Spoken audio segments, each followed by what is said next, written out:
Jujutsu, Kaisen and potential go together like crack and heroin, like beans and toast, like tea and crumpets, like Yuta and minors, and like Megumi and fraud allegations.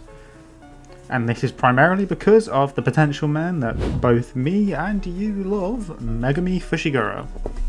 We all know how it goes, right? If Megumi tamed Maharaga, if Megumi tamed all the 10 shadows, if Megumi completed his domain expansion, if Megumi wasn't an absolute fucking bum that cried over his sister dying. And that's for good reason, because today we're going to be going over JJK characters who have the most potential, man. For starters, number 5, Itadori Yuji. Yuji definitely deserves a spot on this list because having 2 cast techniques is already crazy, shrine and blood manipulation at that. Now, for reasons unrelated to JJK, I've been autistically obsessed with blood manipulation as an ability and I can confirm that it has a lot of potential, man.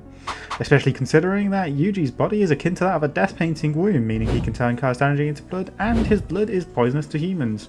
On top of that, he has Shrine, Domain Expansion, Flowing Red Scale, a body comparable to that of Heavenly Restriction and Soul Awareness. The man has everything you could ask for, he has one of the most well-rounded kits, and we see how strong he takes it in Jujutsu Kaisen Modelo. The only reason he's not number 1 on this list is because Yuji Itadori does not deal in ifs or coulds, he deals in did and is.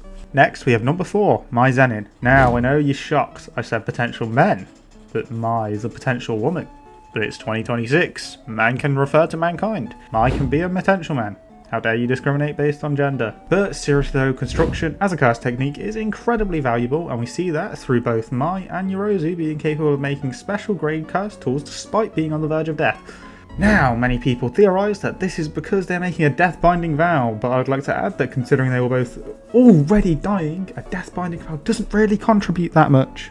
Also, when Mai explained her cast technique to Maki before dying, that is the revealing one's hand binding vow, so she got the 20% buff you get from that. I'm pretty sure it's 20%, if I'm wrong then I'm wrong, but yeah, so this shows that you probably do need a binding vow to make a special grade cast tool like Kamitoke or Soul Split Katana, but it doesn't necessarily have to be a death binding vow.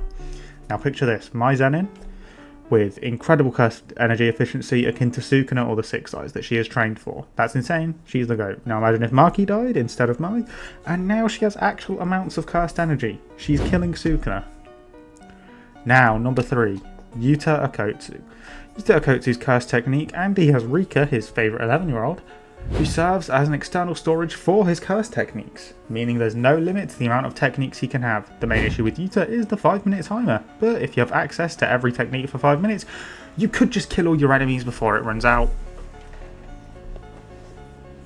Number 2, Megumi Fushiguro. Now you've fascinated me. Megumi unironically has so much potential. We know about the 10 shadows. I'm not even going to get into the 10 shadows. We all know about Big Raga and such. I'm getting into Shrine, Domain Expansion, Soul Awareness, having experienced World Cutting Slash. Oh my god, it just keeps getting better. Now, Megumi was implied to be dead, or at least gone, at the end of Modelo, so we don't actually know how strong he was. But we know with the experience of Sukuna being in his body, he's going to have learned so much. Yuji got massively stronger just from ingesting 10 Sukuna fingers at once, Megumi ingested 19 and Sukuna's corpse. Sukuna also had a total of maybe 15 minutes total inhabiting Yuji's body while having control over it. Megumi experienced an open barrier domain expansion no less than 10 times. Yuji experienced it twice. I actually think one of those times was a closed barrier domain expansion.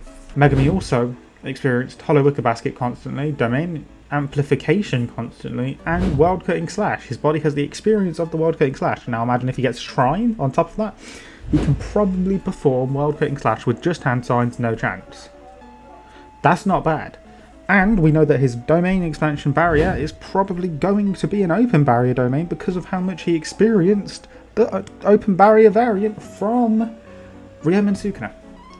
And then number 1 is just Mahito. So this is very simple. He had a lot of potential. Special grade cast spirit, can perceive the soul, transfigure the souls of others and himself. We know that the greatest advantage you can have in Jujutsu sorcery is having twice the number of mouths and hands for hand signs and chants. Now, Mahito can go beyond just having 4 arms and 2 mouths like Sukuna. He could triple it or quadruple it. Now imagine the incantations, the hand signs. Oh my god, he would have been the GOAT. And his true form gives a 200% buff to his physical stats. And his domain expansion, because he's able to perform 0.2 second domain, it opens just faster because he has the 2 steps combined into one. So yeah, don't fight him, he will kill you. If you like this video, like and subscribe and tell me how you feel about the current socio-economic state of the JJK fandom right now.